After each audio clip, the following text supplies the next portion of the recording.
And finally, the day of the trip arrived. We went to the airport early in the morning by car. When my mother-in-law and the others got out of the car, she suddenly said something unbelievable when I got out as well. "Well then, Mary, please stay behind." Huh? "This is a family trip, you know. Since you, the daughter-in-law, are not part of the family, there's no need for you to join us, right?" Come on. It's such a waste of parking fees for this car. You were the one who rode in it, right? I can't believe that. My name is Mary. I'm a 28 years old office worker. I have been married to my husband Darren for 2 years. I met my husband through work, as he was working for a business partner of the company I worked for. Working together brought us closer, and that's how our relationship started. After 2 years of dating, we got married. We both work and are a dual income couple, and we don't have any children yet. We were having a decent, harmonious, and happy newlywed life. However, one day, my husband approached me and said that he wanted us to live together with his parents. When I asked why, he explained that it was because his mother had some difficulty with her legs. He wanted to live together to ensure her well-being as she grew older. I understood and agreed to the reason. The truth is, I lost both of my parents in an accident when I was in the second year of high school. Afterwards, I was taken in by my uncle who lived in a different region.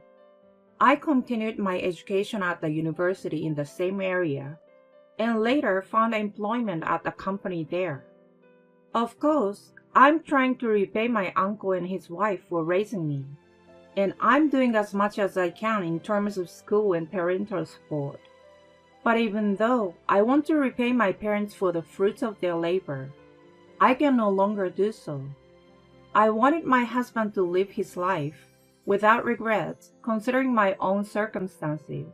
However, I never expected that I would suffer so much as a result of this cohabitation. Hey, Mary. It's nice to see you here. Thank you, Darren. I'm glad that we decided to live together. At first, the in-laws were very kind and warmly welcomed me. I thought we could all live happily together. But the in-laws quickly changed their attitude. "Mary, how long do you plan on continuing to work?" I don't intend to quit my job." "What? What are you saying? You are so insolent for a daughter-in-law." As a daughter-in-law, you should take care of the household and support your husband as he goes to work." "Well, that seems a bit outdated." "Don't talk back to me." My mother-in-law outright denied my right to work and made every effort to make me quit my job. I discussed this with my husband. However, to my surprise, my husband's reaction was to side with my mother-in-law. Well, I understand what my mother is saying. Huh? Because my mother is usually alone at home during the day, and she's also been having trouble with her legs. She was relieved when you came to support her, but she felt betrayed, didn't she? I see. There's some truth to what my husband is saying. But even if that's the case, I think there is a way to communicate it better. I started feeling anxious about whether I could manage everything smoothly in the long run. However, I couldn't help but wonder if there was a way to support my mother-in-law without giving up my job, as I strongly believed in the importance of making an effort to accommodate her. I tried my luck and asked my company, and surprisingly, they said remote work was possible. I immediately applied and started working remotely. I assured my husband and in-laws that I could support them if anything came up while working from home. However, no matter how many times I explained, my mother-in-law kept misunderstanding, thinking that I had finally quit my job. Well, I hope she gradually understands. However, opting for remote work turned out to be a big mistake. Hey, Mary, how long are you going to stay locked up in your room? Mom, I'm actually working. Stop talking nonsense and quickly start cleaning. Once that's done, clean the bathroom and toilet. And make lunch too. But, my mother-in-law treated me as if she had hired a maid and bossed me around. I had no choice but to squeeze work in between. And after getting dinner and finishing household chores, I had to complete the remaining work, leaving me sleep-deprived every day. And not only my mother-in-law, but even my husband and father-in-law started harassing me, influenced by something they were told. It's always the same kind of dishes. I wish there was more variety since you're at home. It can't be helped. Mary isn't particularly skilled in household chores. She lost her parents early and was taken in by her uncle, so she probably never learned cooking or anything. She's really a useless wife. I'm so troubled. They mocked and laughed at me in my in-laws' home. It infuriated me that even my husband made fun of me. Who was the one asking for cohabitation anyway? And this is even though I switched to remote work after being told to quit my job.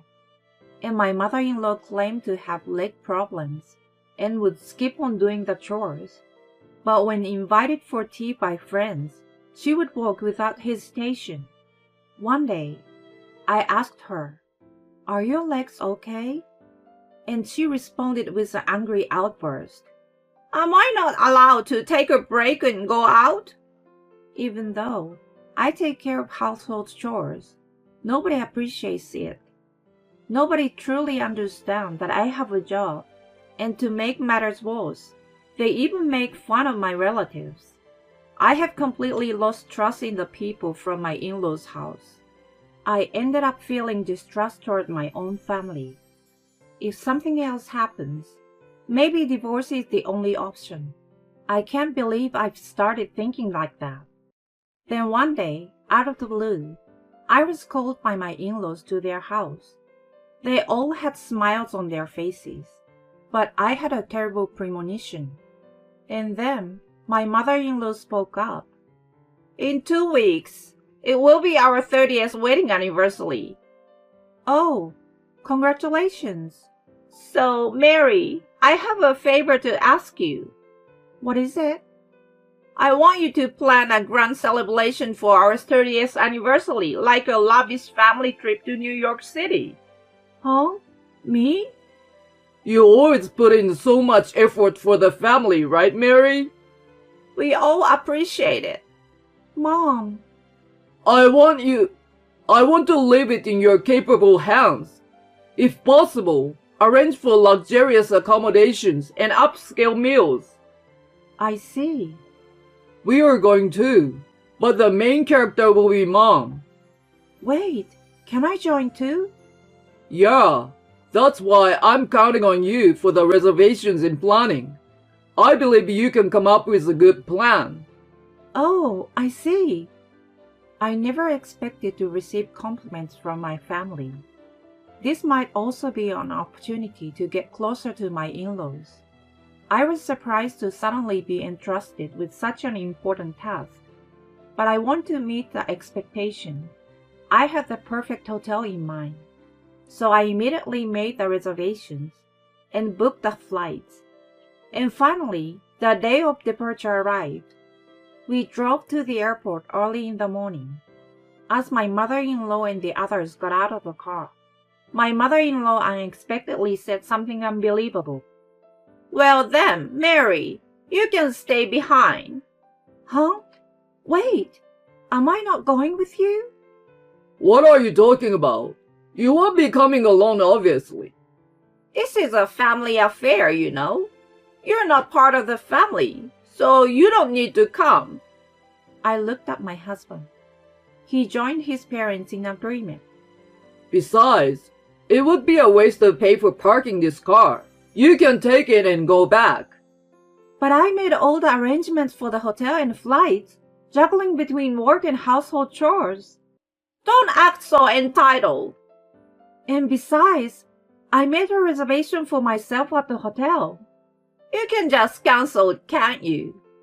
But if you understand, go home right away and start cleaning. That's right. Make sure the house is spotless. If we come back and find anything dirty, we won't tolerate it. Fine, I understand.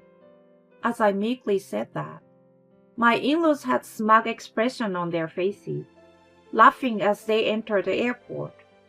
Inside the car, I took a deep breath. I will never forgive them. Anger towards my in-laws welled up inside me. I had been striving to cherish the bonds of family, but in reality, they saw me not as a family member, but as a convenient maid-like presence they could use. That's all they saw me as. After returning home, I immediately packed my belongings and headed to my uncle and aunt's house.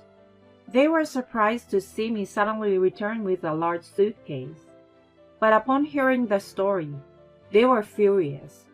I immediately contacted the hotel and informed them that I wanted to cancel one reservation. Afterward, I quickly got in the car and headed to the airport, flying straight to New York City. If I went now, I could arrive at the hotel during the time when my in-laws would be checking in. My in-laws had been planning their New York City trip all this time. According to their plan, they would do various sightseeing activities in New York City and check into the hotel around 4 p.m. Then, around 2 p.m., I arrived in New York City. Afterward, I went to the hotel and waited for my in-laws in the lounge. When my in-laws entered the hotel, they had an incredibly satisfied expression on their faces. They walked in with a lack of manners, making it obvious right away. Well, it's fine then.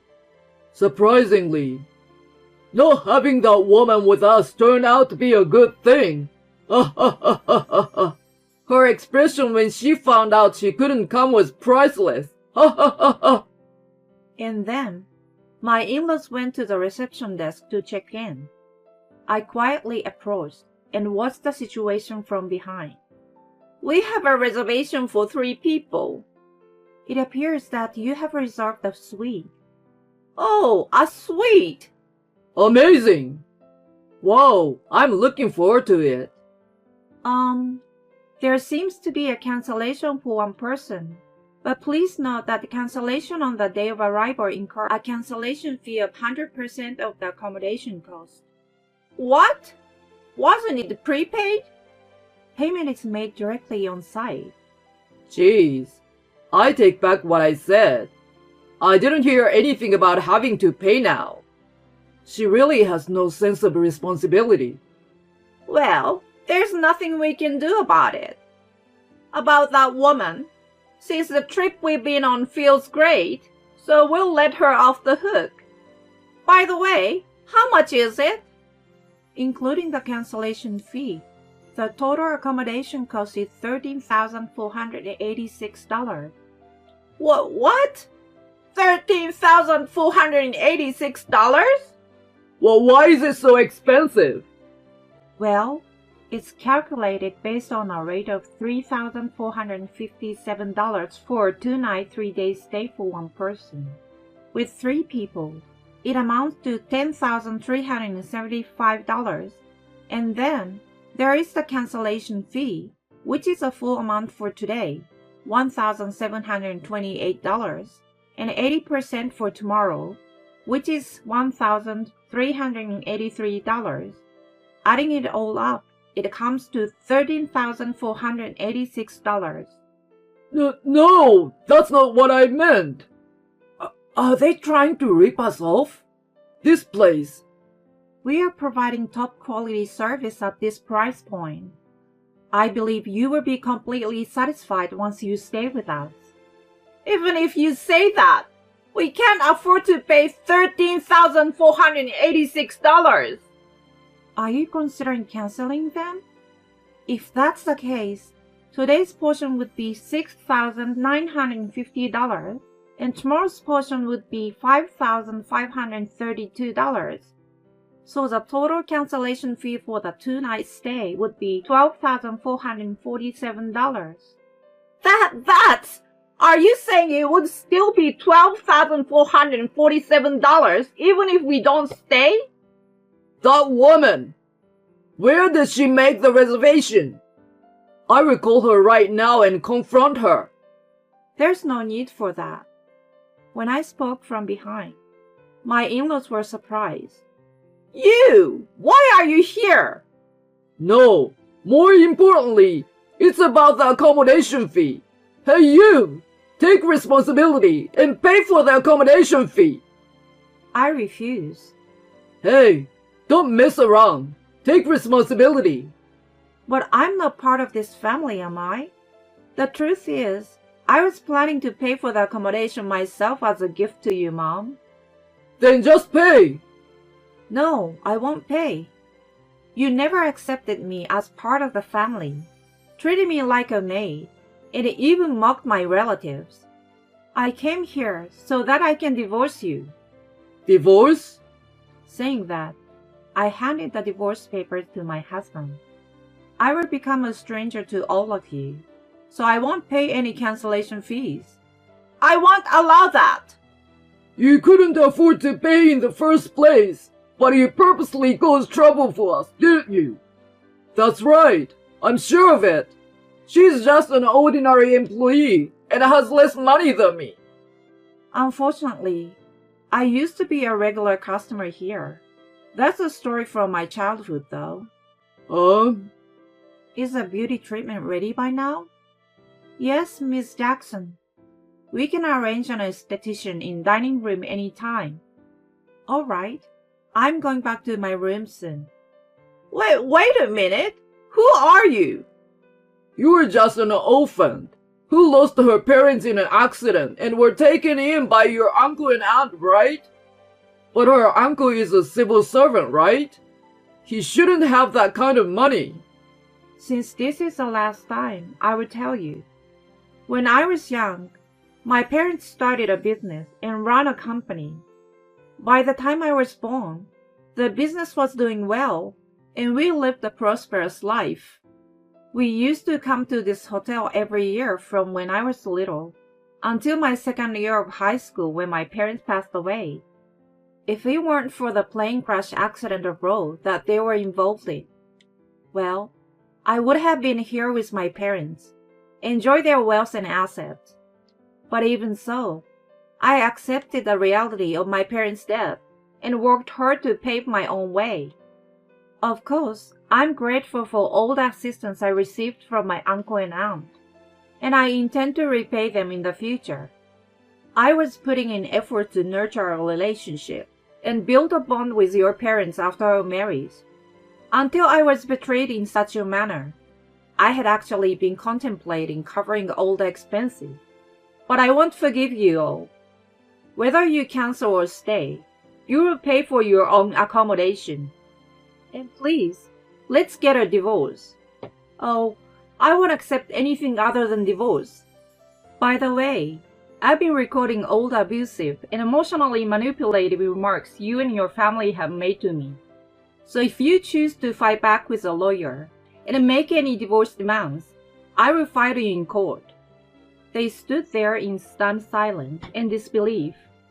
I returned to the room, ignoring my in-laws, and was treated to a spa session. By the way, you may wonder why I had enough money to pay this hotel bill as a gift. It's because I inherited a considerable fortune from my parents' life insurance and other assets. But I had decided not to use this money for daily expenses and instead save it for crucial moments. And I had decided to work as a responsible working adult and live a normal life considering that money as non-existent. This time, I decided to be a little mean to my in-laws and show them where I stand by using that money. I might have been a bit immature, but I was so angry with my in-laws that I wanted to express it. Later, my husband and I started divorce negotiations through a lawyer. In the end, my husband decided to pay $13,486 in order to stay at the hotel instead of canceling the reservation, which apparently depleted a significant amount of their money. Therefore, it seems he opted to agree to the divorce rather than going through an expensive trial. And so, I successfully finalized the divorce with my husband. I also received compensation for the emotional distress caused by the emotional abuse. It seems that everyone in my in-laws' family not only felt embarrassed at that time, but also suffered significant financial and emotional damage. They apparently experienced a lot of damage. It's really satisfying. On the other hand, I continue with my work as a magazine editor and moved to New York City as planned. Currently, I rent an apartment that suits my salary and lead a modest lifestyle. As for the inheritance I received from my father, I'm managing a part of it to further increase my assets for my retirement. Having experienced a failed marriage once, I want to take a good look at myself and embark on various things that I want to do from now on. When it comes to romance, I hope to meet someone special along the way. For now, I just want to enjoy my life in New York City, which I haven't experienced in a long time. Why do the in-laws pick on their wives? And I don't understand why even the husband goes along with it. Essentially, the husband should be protecting his wife. And if he had protected it, the husband could have also enjoyed the benefits of her inheritance. They let go of a fish that could have been a big catch, didn't they? Well, it's their own fault, really. I thought it was admirable that Mary wanted to live without relying on the money from her parents. I hope she can meet a wonderful partner next time. Thank you for watching until the end. If you liked it, please consider subscribing to the channel. Let's meet again in the next video.